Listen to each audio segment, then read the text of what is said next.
So we talked about the postures of meditation. The mind of meditation is can be a bit more elusive because our mind is we can physically sit still with our bodies. Our mind is interesting. It's in, we can be still in our mind, but in a strange way, our mind also kind of does what it wants. The important thing to bring to a meditation period is a bright and awake mind. Try and cultivate brightness and awakenedness. We are endeavoring to just sit still, to rest within awareness, or to just be aware of awareness. We don't have a focus, a meditation focus. Some other traditions will use various things, body contemplation, images. For us, our meditation is about just sitting, just endeavoring to be still. And this is actually really difficult because the mind on its own tends to want to, quote, move. You'll have memories, you'll have ideas or expectations about the future, sensory stimulus, and we will want to engage with those things. So it can be difficult without an anchor, something that we're focusing our attention on. It can be difficult not to engage with those things that our mind is doing. So in our tradition, we will often talk about letting go and bringing the mind back to that stillness. The fact that our mind engages with something, the fact that we engage with something, is not necessarily a problem, because it's an opportunity to let go and to just come back to that stillness.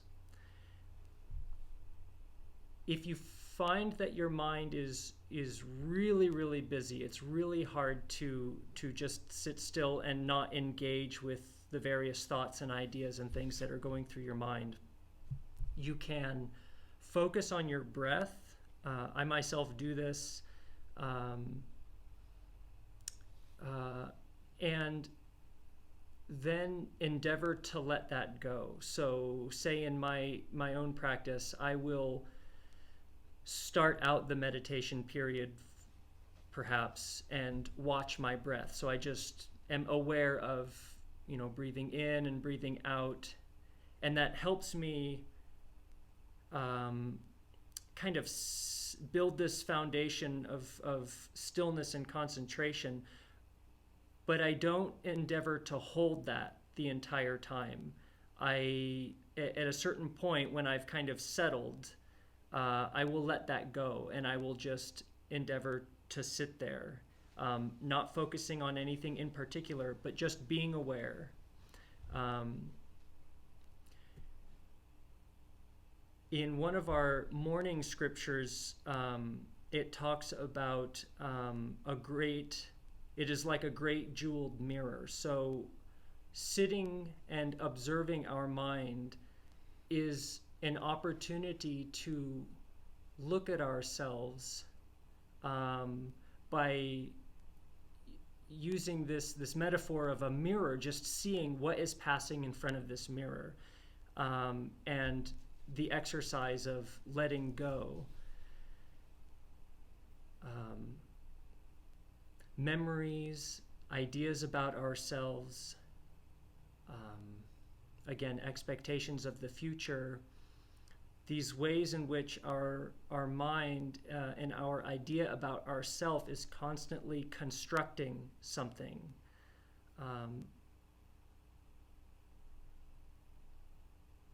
Letting that process not be the important thing. I don't know that we're necessarily trying to stop that process. Our meditation is not about stopping thought.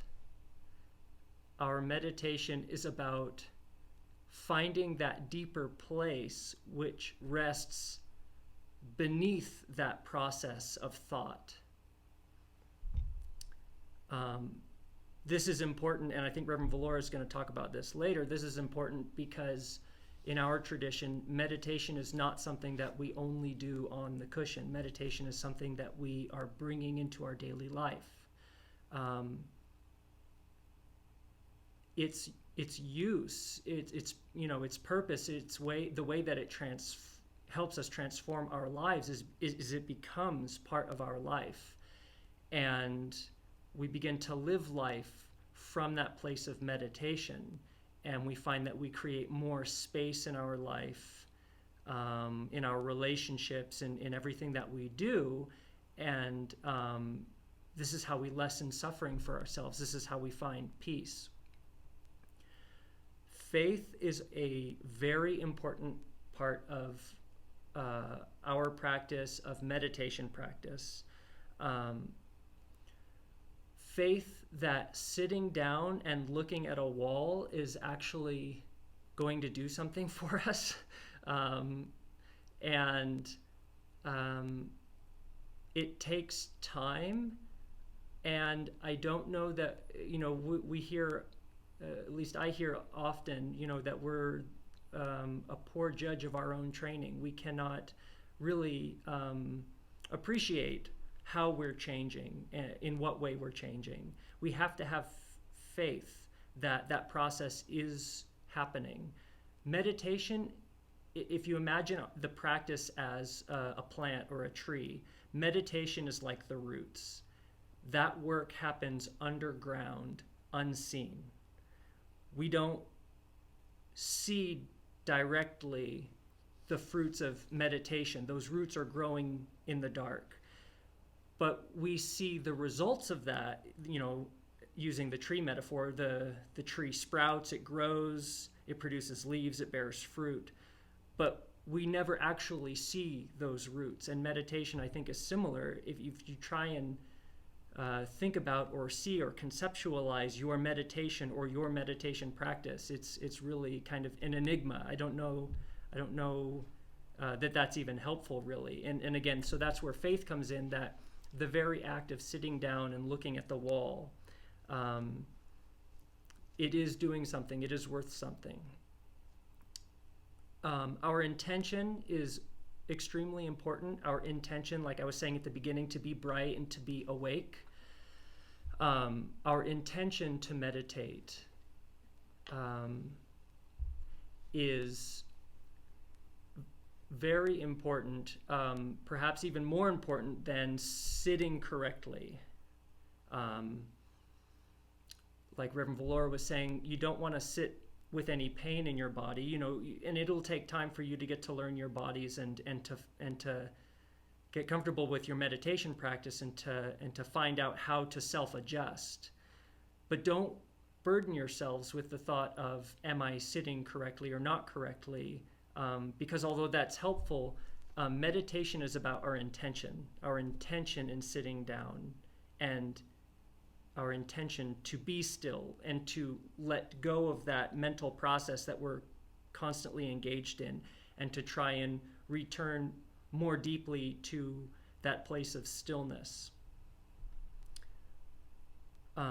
In that same spirit, a still mind and a busy mind are simply characteristics of our mind. A still mind is not necessarily good, and a busy mind is not necessarily bad. When I meditate and my mind is really still, it's nice. It's really peaceful. I don't know that that necessarily means that there is something more good going on than when I'm sitting and my mind is really racing, or I'm really stirred up emotionally or something like that. Maybe something happened during the day, so I'm having to deal with a lot of anger or embarrassment or whatever kind of difficult emotion or feeling or memory or whatever is going on. Stillness and busyness are just characteristics. It's just what quality of mind do we tend to have at the moment while we're sitting in meditation. And again, as you progress in your practice of meditation, I think you'll find for yourself how the stillness and the busyness will fall away, because again, there is something more fundamental. There's something deeper there that we are learning to realize and become aware of. There's a deeper mind, if you will, that sits still within the busyness and the stillness. It doesn't move, it doesn't change, no matter what's going on. And that's really the place that we're trying to aim at. So don't get distracted by the flashy lights, or the lack thereof. But there's something that is actually holding both of those, and that's where we're trying to aim at. So that stillness and busyness, there's natural thought.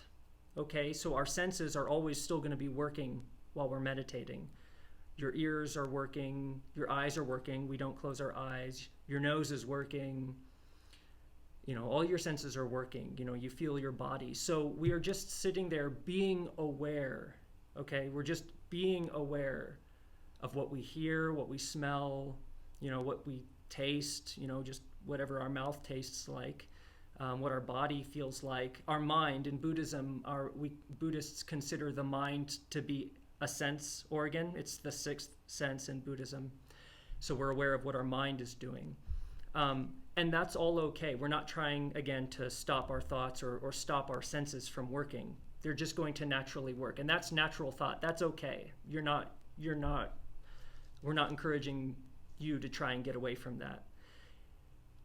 What the letting go is our tendency to engage in those things. So we hear something, we start to think about it, we engage in it, and that's the point at which our intention becomes the thinking process about what do I hear, or the thinking process about what I smell, or the thinking process about what I see. And when we notice that we have engaged in that thought, just let it go,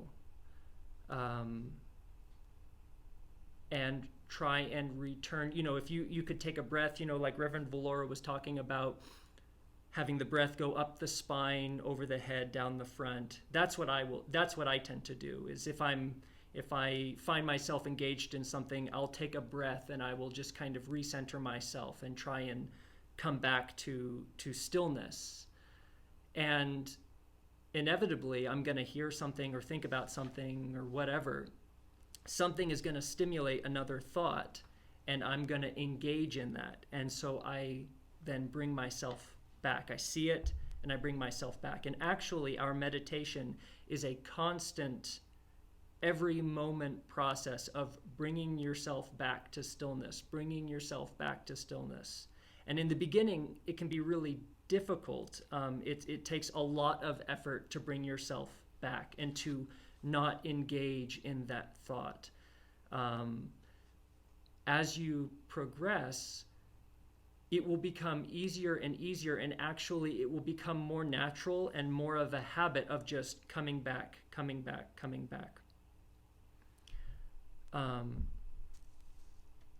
And this process takes practice and patience. So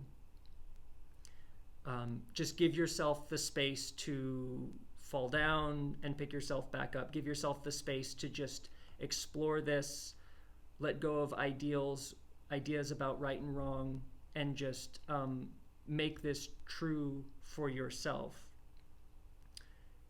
And I think finally, just to touch briefly on that deeper place that I've been talking around and alluding to, there is a saying in there's a line in one of our scriptures that says, meditation opens us so that we may directly know the foundation of our mind. And it continues on to say, and dwell content within our own Buddha nature. And knowing the foundation of our mind, I don't know that I know what that means yet, but I think we begin to know and see for ourselves that there is something deeper going on. There's something deeper that we're a part of, that we're not separate of, that nothing can ever take away from us, that we can never lose. There is some sort of deeper foundation of which we are a part, and it's that place that where we can find peace in our lives. That's how we can make peace a reality in our lives. Someone once told me that there is a place within all of us that never gets distracted.